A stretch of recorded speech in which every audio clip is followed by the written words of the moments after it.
So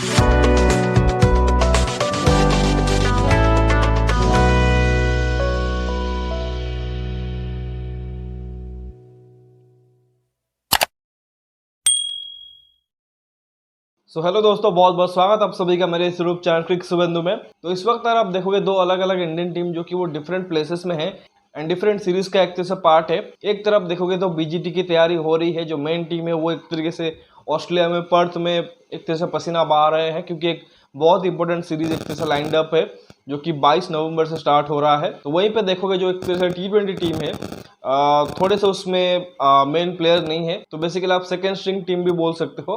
but वो team एक तरीके से साउथ अफ्रीका दौरे पे है। ऑलरेडी आप देखो 3 मैच खेल चुके हैं। आई थिंक पहले मैच का हाल मैंने आपको बताया था, जहां पे टीम इंडिया ने एक जबरदस्त जीत पाई थी, लेकिन उसके बाद अगर आप देखोगे दो थ्रिलर हमें देखने को मिले हैं, क्लोज एनकाउंटर्स हमें देखने को मिले हैं, जहाँ पे एक लो स्कोरिंग मैच हमें देखने को मिला, जो कि सेकेंड गेम रहा, जहाँ पे अगेन टीम इंडिया ने पहले बैटिंग किया, बहुत ज़्यादा स्कोर बना नहीं पाए क्योंकि थोड़ा सा विकेट जो कि वो डिफिकल्ट था, और वहाँ पे साउथ अफ्रीकन गेंदबाज प्रॉपर तैयारी के साथ आए थे एंड कोई भी इंडियन बैट्समैन उस हिसाब से परफॉर्म नहीं कर पाया, जिसके चलते एक बड़े स्कोर पे पहुंच नहीं पाया। और उसके बाद साउथ अफ्रीका ने भी मतलब गिरते पड़ते हुए स्कोर को चेज किया है। उतना ईजी था नहीं उनके लिए, क्योंकि विकेट्स गिर रहे थे लगातार, इंडियन स्पिनर ने उनको जकड़ लिया था। बट आखिर में देखोगे तो उन्होंने एक तरह से जो लाइन थी उसे क्रॉस कर लिया था एंड सीरीज को 1-1 पे बराबर कर लिया था। लेकिन तीसरे मैच में अगेन देखो, वंस अगेन टीम इंडिया को पहले बैटिंग करने का अपॉर्चुनिटी मिलता है, और इस बार देखो एक अच्छे सरफेस पे मैच था सेंचुरियन में, and once again team India ने ज़बरदस्त एक तरह से परफॉर्मेंस दिखाई। हालांकि ये देखोगे संजू सैमसन जिन्होंने पहले मैच में शतक जड़ा था, उससे पहले बांग्लादेश के अगेंस्ट भी शतक जड़ा था, तो 2 लगातार शतक जड़ने के बाद दूसरे और तीसरे मैच में लगातार 2-0 पे आउट हो गए हैं। आई थिंक दूसरे मैच पे तीसरे बॉल पे आउट हुए थे, और आई थिंक ये जो मैच रहा आखिर में दूसरे बॉल पे आउट हुए हैं। तो उनका एक तरह से एक फनी पैच चल रहा है कि इधर 100 मार रहे हैं या फिर 0 पे आउट हुए हैं। अगर आप पिछले 5 पारियां देखो जो उन्होंने एक तरह से घर से बाहर खेले हैं, उसमें 4 डक आए हैं। सिर्फ एक शतक है जो उन्होंने पहले मैच में मारा था, इससे पहले 2 श्रीलंका में डक थे, और अभी एक तरह से साउथ अफ्रीका में जीरोज आ गए हैं। आई थिंक उनको थोड़ा सा और कंसिस्टेंट होना पड़ेगा। मतलब ठीक है, अभी 2 शतक मारा है, बहुत ज़्यादा कंप्लेन नहीं कर सकते, बट हम सबको पता है किस तरह से यहाँ पे चीज़ें होती है, बहुत कंपटीशन एट द टॉप। तो ऐसे में 2-3 पारियां भी आप एक तरह से लगातार फ्लॉप नहीं हो सकते। तो संजू के लिए तो एक तरह से खराब दिन रहा, लेकिन दूसरी तरफ अभिषेक शर्मा एंड तिलक वर्मा दोनों के ऊपर प्रेशर था, क्योंकि दोनों एक तरीके से स्टार्टिंग 11 का हिस्सा शायद ना हो जब एक तरह से मेन स्क्वाड असम्बल हो जाए।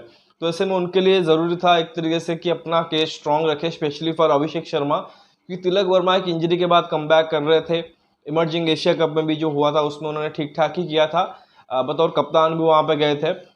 लेकिन यहाँ पे देखो उनके लिए कम करना ज़रूरी था। लेकिन अभिषेक शर्मा जो कि लगातार फ्लॉप हो रहे थे, बांग्लादेश सीरीज़ में भी हमने देखा, और यहाँ भी पहले 2 मैच में वही हाल रहा था, तो उनके लिए ज़रूरी था कि वो एक अच्छा परफॉर्मेंस दे, एंड दोनों ने बढ़िया काम किया। एक तरफ अभिषेक शर्मा और दूसरी तरफ तिलक वर्मा।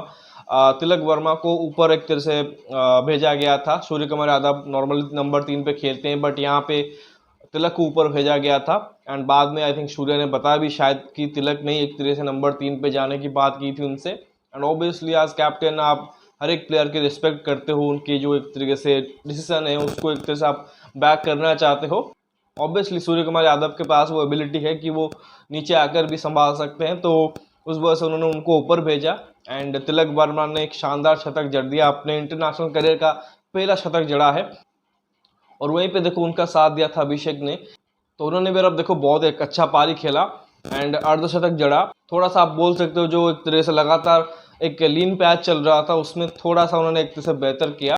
तो दोनों ही लेफ्टी ने एक तरह से बढ़िया पार्टनरशिप किया एंड टीम इंडिया को एक अच्छा स्टार्ट दिला दिया, डिस्पाइट कि संजू सैमसन गॉट आउट। लेकिन उसके बाद जब अभिषेक आउट हुए तो अगेन देखो सूर्य कुमार यादव के लिए सीरीज बहुत ही खराब रहा है, इवन रिंकू सिंह के लिए भी। हार्दिक ने भी उस स्ट्राइक रेट के साथ इम्पैक्ट डाला नहीं है, उनसे भी बड़ी पारी नहीं आई है। तो जो प्रेशर था वो तिलक के ऊपर था, उनको एक तरह से एक तरफ खड़ा भी होना था और दूसरी तरफ से अटैक भी करना था, तो उनने दोनों ही काम बखूबी किए। एक तो अपने विकेट पे प्राइस लगाए और खड़े रहे, और दूसरी तरफ प्रहार भी किया जब ज़रूरत थी, एंड टीम को एक अच्छे स्कोर पे 219 पे लेके गए। अंत में आप देखोगे तो रमनदीप सिंह ने भी, जो उनका डेब्यू हुआ था इस मैच में, पहले ही बॉल पे आके शानदार छक्का मारा, और फिर उन्होंने भी ठीक ठाक कैमो खेल दी, जिसके चलते आप देखो एक ठीक ठाक टोटल पे इंडियन टीम पहुंच पाई। लेकिन क्योंकि ये बैटिंग सरफेस था, छोटा सा ग्राउंड है, तो ऐसे में उतना इजी नहीं रहता है यहाँ पे डिफेंड करना। और पास्ट में भी जो बड़े स्कोर है वो चेस हुए हैं और साउथ अफ्रीका ने वो चीज़ किए हुए हैं। तो ऐसे में डर था कि कहीं एक तरीके से हमारी गेंदबाजी एक तरह से यहाँ पर फेल ना हो जाए। लेकिन यहाँ पे पूरी सीरीज में ऐसा ही रहा है कि साउथ अफ्रीकन बैटिंग थोड़ी सी मतलब उतनी कंसिस्टेंट नहीं रही है। अगर आप देखोगे शुरुआत में जो उनके ओपनर है वहाँ पे देखो रैन रिकल्टन, उन्होंने कुछ खास प्रभाव छोड़ा नहीं है। साथ ही देखो तो एडन मार्करम ने पहले मैच में ओपन किया था, बाद में रिजा ने 2 मैच में ओपन किए, बट कुछ लंबी पारियां नहीं आई हैं। ट्रिस्टन स्टब्स ने हालांकि सेकेंड मैच में एक अच्छी इनिंग्स खेली थी, मैन ऑफ द मैच भी शायद बने थे, लेकिन उनसे भी बड़ी पारियां नहीं आई हैं। एंड एडन मार्करम तो ऑब्वियसली आई थिंक वो अभी भी एक तरीके से ढूंढ रहे हैं अपने फॉर्म को, हर एक फॉर्मेट में कब वो एक तरह से अच्छा करेंगे। कप्तान है लेकिन उनके जो परफॉर्मेंस है बहुत ही ख़राब है, मतलब जितना एक तरह से उनसे एक्सपेक्टेशन रहता है उतना तो एक तरह से उन्होंने दिया नहीं है, एंड इस सीरीज़ में भी फ्लॉप ही रहे हैं। इसके अलावा देखो हेनरिक क्लासन, उन्होंने आई थिंक थोड़े बहुत अच्छे शॉट्स खेले ज़रूर, बट वो फिनिशिंग लाइन पे एक तरह से क्रॉस नहीं करवा पाए। Just like the world cup final, वहाँ पे भी उन्होंने डरा दिया था इंडियन फैंस को, बट बाद में आउट होके चले गए थे और यहाँ पे भी वही चीज़ रहा।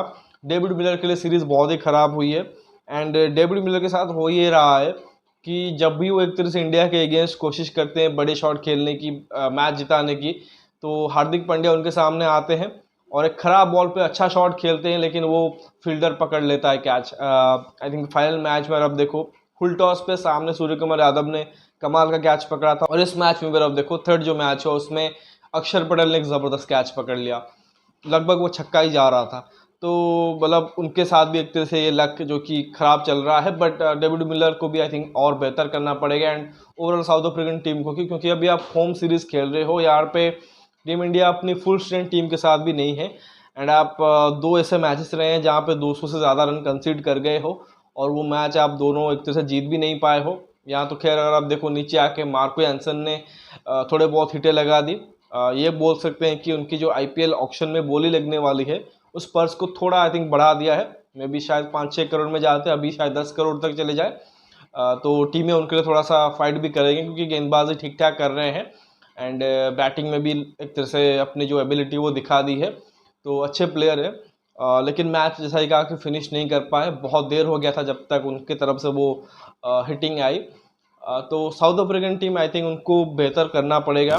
ठीक है, आप वर्ल्ड कप इसी टीम से हारे थे, इंडियन टीम से ही, लेकिन ये वो टीम नहीं है। यहाँ पे अगर आप देखो कुछ प्लेयर जो कि वो मिसिंग है, 3 प्लेयर तो रिटायरमेंट ले चुके हैं, रोहित, विराट एंड जड्डू, तो ऑब्वियसली आपको बेहतर करना पड़ेगा, and they have the last chance in the last game जो कि जोबर्ग में शायद खेला जाएगा, तो वहाँ पे सीरीज़ को इक्वल करने की उनके पास चांस रहेगी 2-2 से।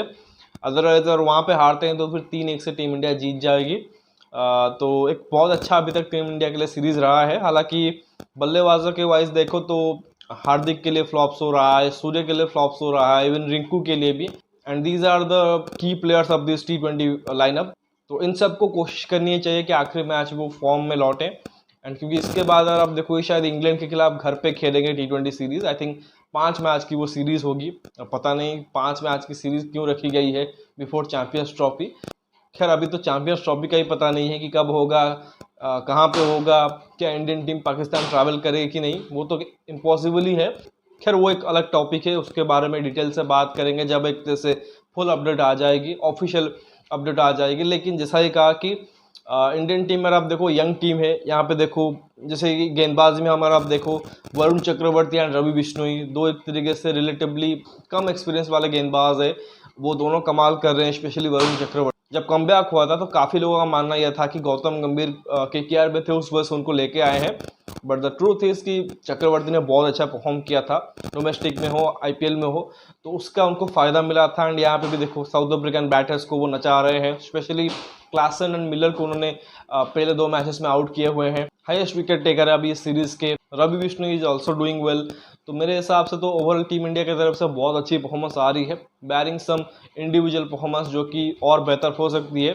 बैटिंग में जैसा ही कहा कि सूर्या, रिंकू, हार्दिक हो गए। बॉलिंग में आई थिंक अक्षर का यूटिलाइजेशन और बेहतर हो सकता है, उनको पता नहीं क्यों गेंदबाजी उतनी कराई नहीं जा रही है।